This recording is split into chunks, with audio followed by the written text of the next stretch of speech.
పేద ప్రజల గుండె చప్పుడు సుగవాసి పాలకొండరాయుడు సేవలు చిరస్మరణీయం.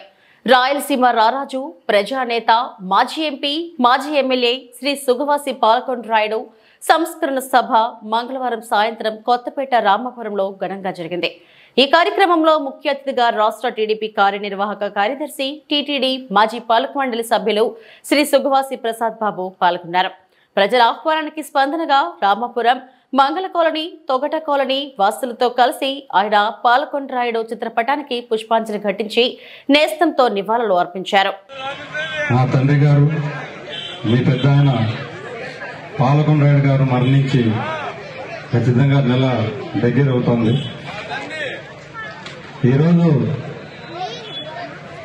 ఆయన మరణించినప్పుడు కానీ, ఆయన దశ దిశ కర్మనాడు కానీ ప్రతి ఒక్కరూ నా సొంత కుటుంబ సభ్యుని మాదిరిగా అందరూ వచ్చి నాకు ధైర్యం చెప్పిపోయారు. తర్వాత చాలా మంది చాలా గ్రామాల నుంచి పెద్ద ఆయన సంస్మరణ సభలు పెట్టాలి, మా ఏరియాలో మేమొక్కసారి ఆయన్ను స్మరించుకోవాలి, పిల్లోళ్లకు ఆయన గురించి తెలియాలి, పెద్దోళ్ళుగా మేము ఈ కార్యక్రమం చేపడతామని చెప్పి చాలా మంది ప్రెజర్ చేస్తే సరే అని చెప్పాను. ముఖ్యంగా రామాపురం ఇది రాయచోటి మున్సిపాలిటీలో ఉన్న ప్రత్యేకత. ఎక్కడి నుంచి ఏ పల్లె నుంచి కానీ ఎక్కడి నుంచి ఎవరు వచ్చినా చక్కగా రామాపురంలో వచ్చి ఇక్కడే నివాసం ఏర్పరచుకొని ఉంటారు. ఏ చిన్న సమస్య వచ్చినా డైరెక్ట్ గా ఏ నాయకులు ఎవరు అవసరం లేకుండా పెద్ద ఆయన దగ్గరికి వచ్చి పని చేయించుకొని వెళ్తూ ఉన్నారు.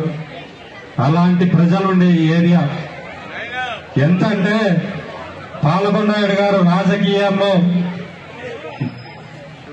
1978లో ఆయన ప్రత్యేక పరిస్థితుల్లో ఒక సామాన్య కుటుంబం నుంచి వచ్చిన ప్రజలందరూ గాని, అప్పటి రాజకీయ నాయకులు గాని ఆయన్ను రాయచోటి శాసనసభ్యునిగా జనతా పార్టీ తరఫున నిలబెట్టారు.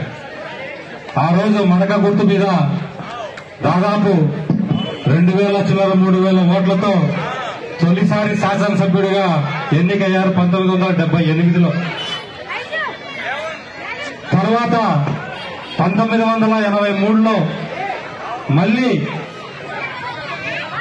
ఎలక్షన్లు వస్తే అప్పుడే మన తెలుగుదేశం పార్టీ నందమూరి తారక రామారావు గారు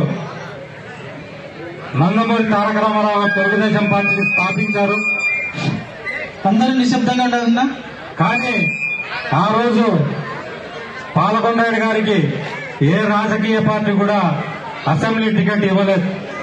అలా తెలుగుదేశం పార్టీ గాని కాంగ్రెస్ గాని ఆయన కూడా రాజకీయాల నుంచి విరమించుకోవాలని సైలెంట్ అయిపోయాడు. కానీ రాయచోటి